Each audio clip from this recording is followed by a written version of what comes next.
Hello again, everyone. Edwin Learnard back once again. In this YouTube astrological segment, I'm going to be talking about the 2014 Mercury in Leo transit, and it begins today and will stay in Leo till 2015.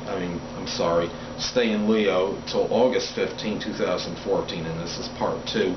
Anyway, I'm going to go through the signs of Aries through Virgo, and that would be Aries, Taurus, Gemini, Cancer, Leo, Virgo, and how this transit may impact them. And obviously I'm talking about Sun, Moon, and Ascendant of these signs. So anyway, first off is Aries.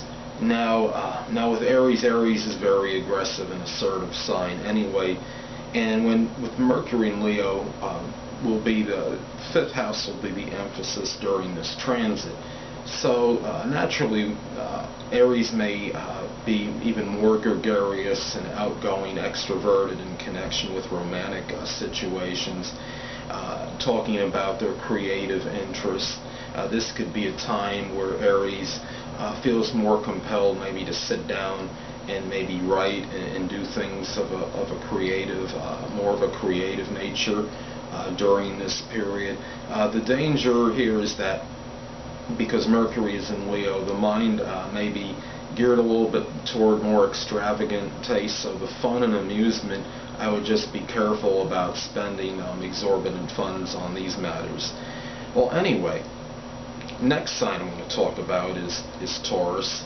And with Taurus, the focal point or emphasis is the 4th house, and so there's going to be maybe much stronger activity, communication, matters connected with the home and family, and even emotional security. This person, people with this transit in their 4th, emphasizing their 4th house, might be more communicative and vocal regarding matters connected with real estate. Perhaps ideas may come for the home.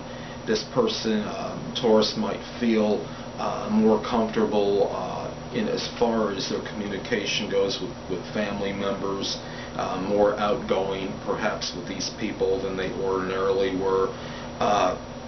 The matters connected with their emotional security, they might be more, I guess you could say, somewhat gregarious and talk a little bit more about than as opposed to maybe previously.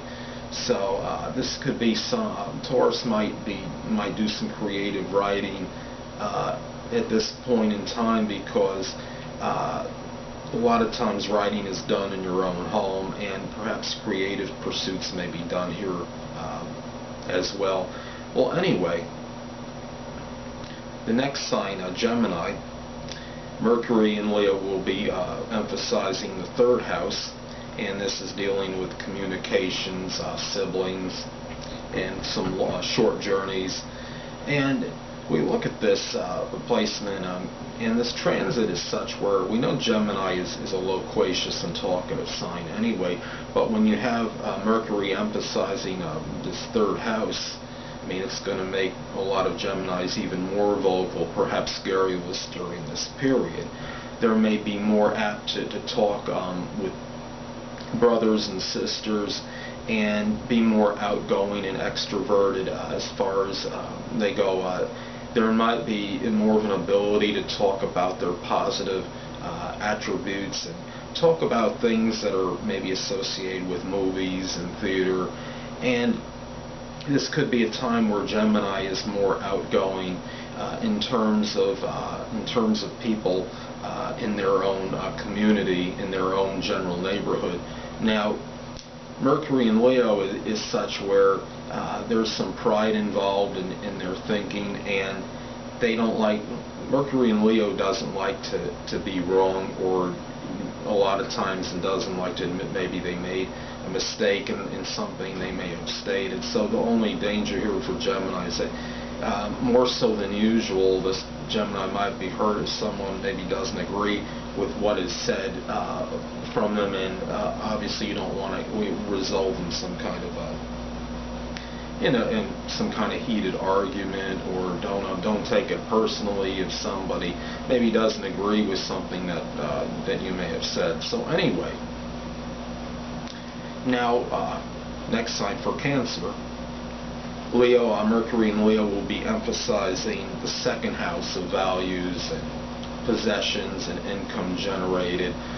This could be something where maybe Cancer decides to do something as far as maybe generating income, making money in connection with some kind of creative endeavor or pursuit.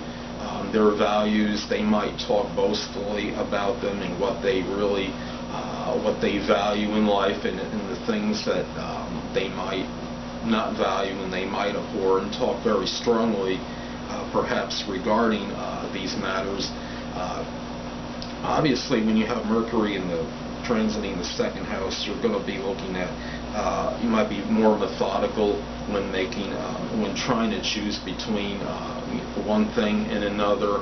And the thing about it is, whatever decisions that you may come to during this time, Cancer, is to avoid any extravagance connected with this, such as if you're maybe buying a car or spending exorbitant funds on something. Bigger and more expensive doesn't always mean better, and you have to do things that are proportionate with your budget, of course. So anyway, the next sign, okay, lo and behold, Leo. Now, with this transit, Mercury in Leo is obviously emphasizing the first house.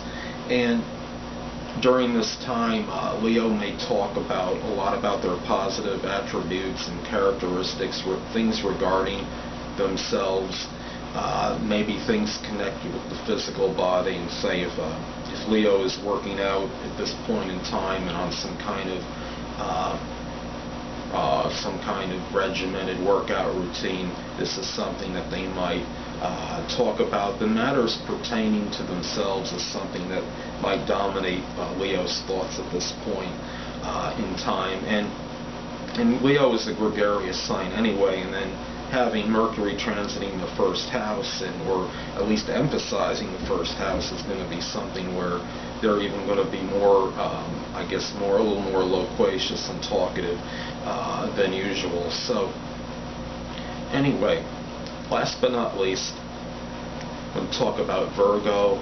And Mercury will be emphasizing Virgo's 12th house during this period, and naturally there's going to be more of a need for introspection and introversion. A lot of communication may be done behind closed doors, and Virgo might be more vocal and more outgoing, gregarious regarding things of a private nature, and might reveal things that he or she may not have revealed before. And I would just be careful that don't divulge these things to the wrong person just because you feel compelled to do this. This could be something where Virgo reaches out to people and is more outgoing, I guess you could say, on somewhat on a private level, such as maybe reaching out to people on the internet and doing social networking in their home and things of that nature. They might be more I guess you could say talkative, and as far, or I would say be a little bit bolder in expressing maybe their spiritual values, things to others that maybe of a spiritual nature, and there might be a lot of communication in privacy with others, and such as talking on the phone. So, and they might, Virgo being reticent and humble as they generally are, might have more of a need to talk about some positive attributes, but this can be more likely be done in privacy. So anyway, people, that'll conclude this YouTube astrological segment for the Mercury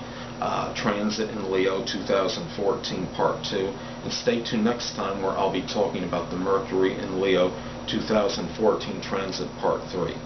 Two things I want to get with you on before I head out. Firstly, the stars may impel but do not compel. And secondly, never isolate any single astrological element, aspect, planetary placement, position, configuration, influence, or what have you, and make an analysis on a person, astrologically speaking, based on this alone. Because a person astrologically is the sum of all their components in their natal chart, and not just one. Until next time, people, stay well.